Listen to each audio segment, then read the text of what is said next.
Hello everybody, welcome to episode 18 of Making an Online Pokemon Game. If you remember last time, we were working on transitions so we can move from one room to the other. And it works, but there are some bugs that we need to fix now. For one, we cannot go back to the other room, and we only have access to one room now. Secondly, we have collisions not working. They are still referencing the collisions from the main room.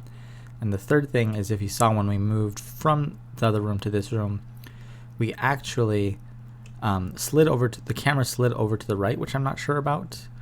And the last thing is, this doesn't quite work with multiple players yet. So a lot of bugs we need to fix, but hopefully they all shouldn't be too difficult. We'll probably have to do this in 2 episodes though, so we'll try to get as much done as we can now. And we'll be starting with the collisions, which should be pretty easy. If you come over to your terrain and open up the collider here, we are storing all of everything inside this one variable called data, and we are setting it equal to undefined, and then we set that data equal to a grid. Well, instead of that, we are actually going to store this as a map. So we're going to say ds map create, and then when we store the grid, instead of setting data to the grid, we're going to set the element inside of data equal to the grid. So here we can say brace $rm to say this element, the room element, is now equal to ds grid.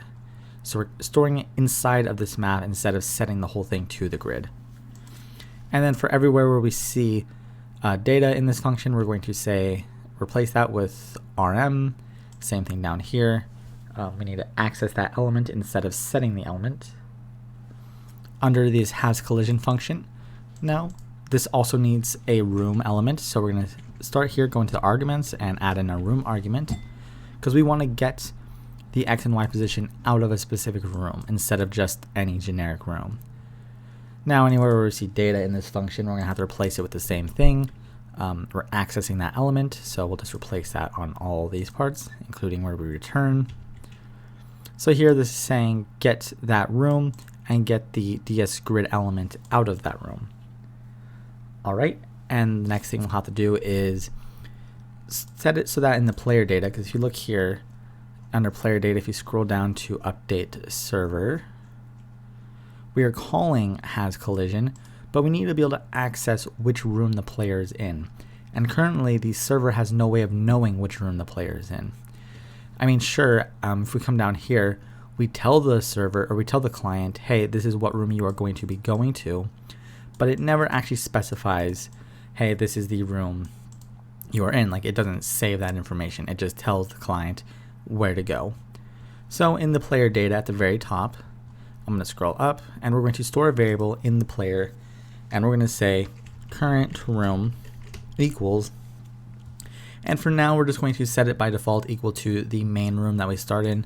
So we'll just set it to client room. We can change this later. So that'll be the starting room, and then when we come down into the client or the server, we can tell it to update whenever we are telling it to go to a new room. And so we'll come into here, and then under this server, we're going to set this client, so we'll say current room equals t.room. So we are now saving which room that client is in currently. Alright, and we'll probably have to do the same thing for the client side, but for now it doesn't matter too much. So we just need it in the server right now, so if we come back up where we say has collision, we can just reference that room, the current room. Alright, and everything should be good now. If we run this, hopefully, oh, actually, no, we are missing something, because under network on the main network actual class, if we scroll down and we look at the initializer, we are calling collider.init only on the client room, but we need to initialize it on every room. So I'm actually going to take this out of here, and then where we have meta objects.init, you can middle mouse click to open that up. So we'll go to meta objects, and we're going to actually put that in here. So we're going to have the meta objects class. It's going to actually be dealing with the collider too. So in this for loop, we are iterating through every single room, and if we press enter a couple times, we can actually say collider.init on that room. And just because this is just happens to be a convenient way to iterate through all the rooms, instead of having to do it both in the network and in the meta objects. We'll just put it in here to make it easier. Now let's see if this works. We'll just run it, and I haven't tried this yet, so let's hope. And then I move over to the left. We have no bugs yet or no glitches, and it seems like it is working. I cannot move into the trees. Everything seems to be good. I'm surprised that worked first time. Not a single bug or glitch. So now let's look into why we can't move from left to right. So if we come into our client room, you remember that we have these set so that they have a frame and then their creation code which sets the room, which works just fine. But whenever we are in the server and we are, that's not the right thing, whenever we're in the player data on the server, so I'll open up player data, scroll down to the server update, we are setting it to t.room, which is, if you look, T is our current room, the client room. So we are saying get this client room and then look for client room 2 instead of trying to figure out which room we are actually currently in. So just as a test, we could probably say replace client room with the current room. And then here, instead of client room 2, we could probably just set it equal to t.room, I believe. Because if we look at this get transition here, if we look at this, it's actually storing a value called room. So honestly, I'm not fully sure if this will work, but we're going to try it out anyway. So if we run this, again, another thing I haven't tried yet. So run this, let's move over to the left, see what happens. All right, I move here. If I move back to the right, it looks like it worked first time. Again, not a single bug. Like I said, this is going to be easy. I am very shocked though. I was expecting some sort of issues, but no, we can now move from left to right and right to left just fine. A couple issues I noticed that is when I hold down the key, I'm actually stopped. So like right now I'm not moving, even though I should keep moving left because I didn't let go of the key. But that isn't too big of an issue, I think. The positions are correct. So let's look into the camera now, because like I said before, the camera should be moving over, but it is not. So let's go scroll up to the client. Well, actually we will go to the on data client. Open up the on data client script, and if we scroll all the way down where we actually set the new room, so this is where we actually say, hey, go to this room. Yeah, it looks like we don't have anywhere in here that actually sets up the camera to move to the correct position.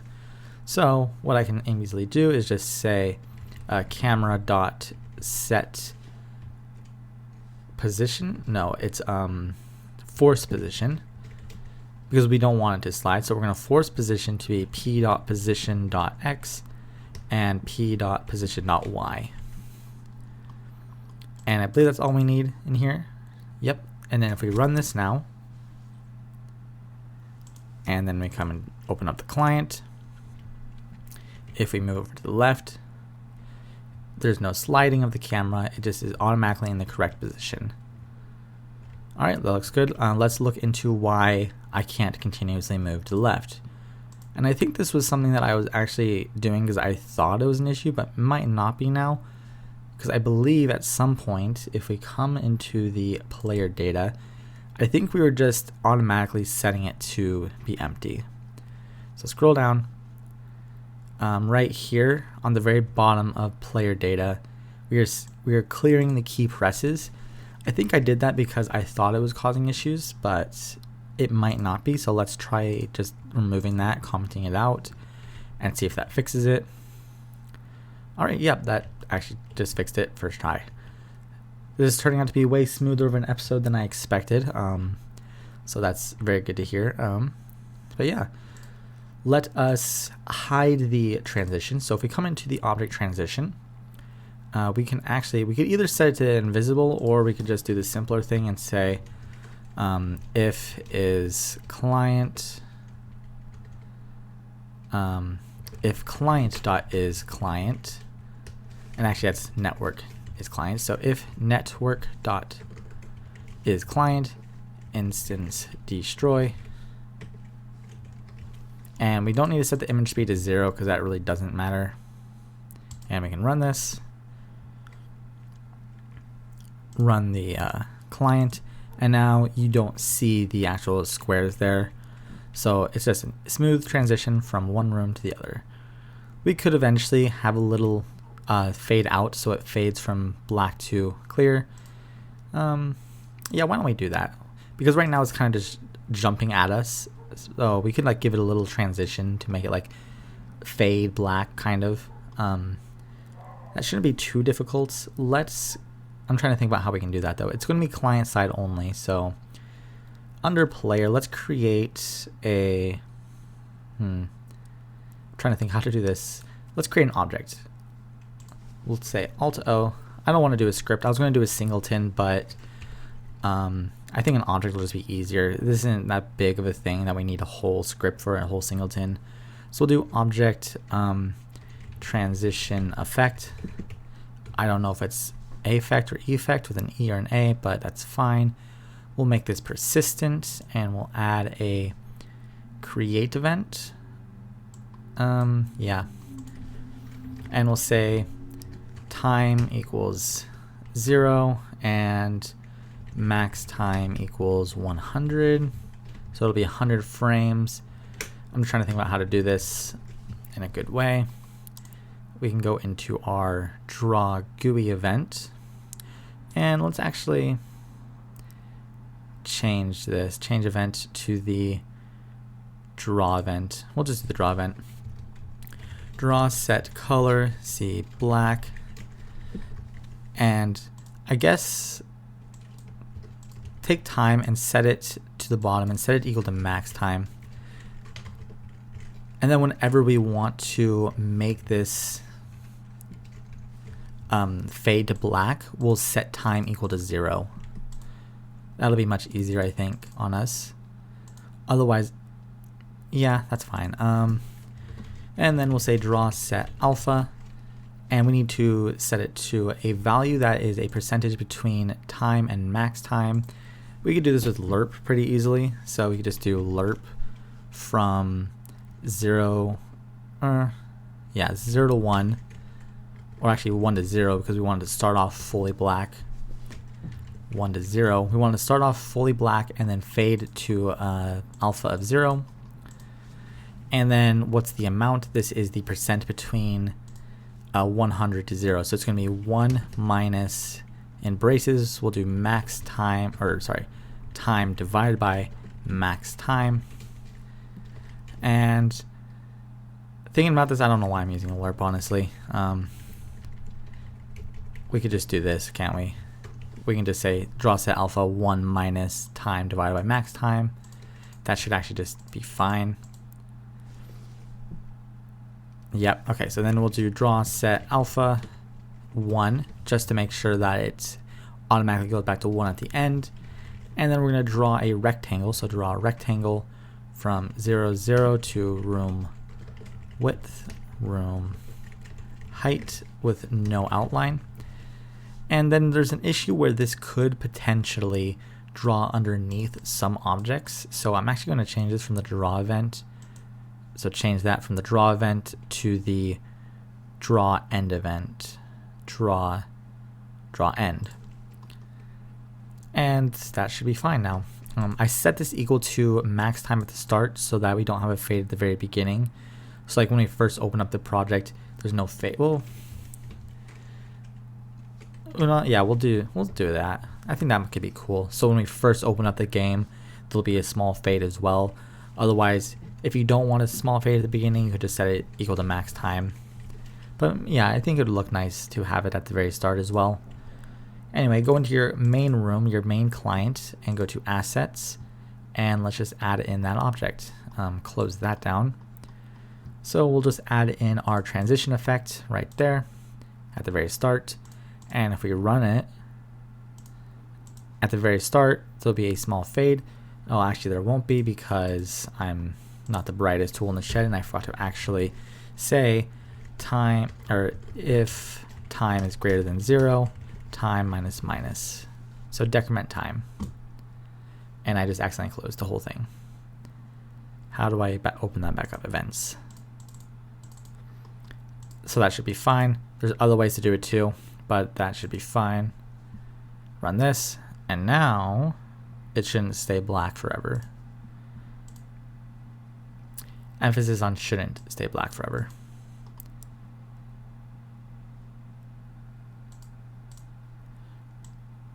Did I do something wrong here? Oh, I meant to, if time is less than max time, then it should be incrementing. That's right, we're going this direction. And now if I run it, it shouldn't stay black forever. There we go, we got a nice little fade.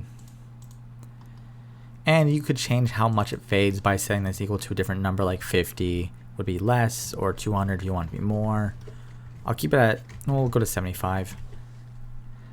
Alright, and now if we come into our player data, actually on data client is what I meant, and we go to new room. When we go to a new room, we are going to come into here and say transition effect, dot time equals 0. So doing this line of code should reset the fade, so it'll fade again. Alright, we got a fade at the beginning, and if I move over to the room, there's another fade. It looks okay. I guess it could be a little smaller. I think it's a very long fade for what it needs to be. So let's actually do that. Come into our transition effects, create event. We'll set this equal to, we'll do 35. I think that's about a half a second. And you can play around with this, do it to whatever you like. That should be better. There we go. And one thing I could do is, instead of this line of code where I just increment it linearly, I could say something like time equals lerp from time to max time at a rate of 0.5. Well, 0.35 maybe. So what this will do is it'll make it not so linear, so it's a little more quicker, I guess, which might be the opposite effect of what you want, but I mean, that's not bad. Okay, it's a little bad, but you can see you could play around with effects like that, but I guess I'll just leave it linear for now. It looks pretty good. But anyway, like I said, that wasn't too bad of an episode. Hopefully you guys enjoyed. I'm not sure what we'll be working on next time, so if you guys have any suggestions on what we should work on for the future, please let me know. And then other than that, I will see you guys later.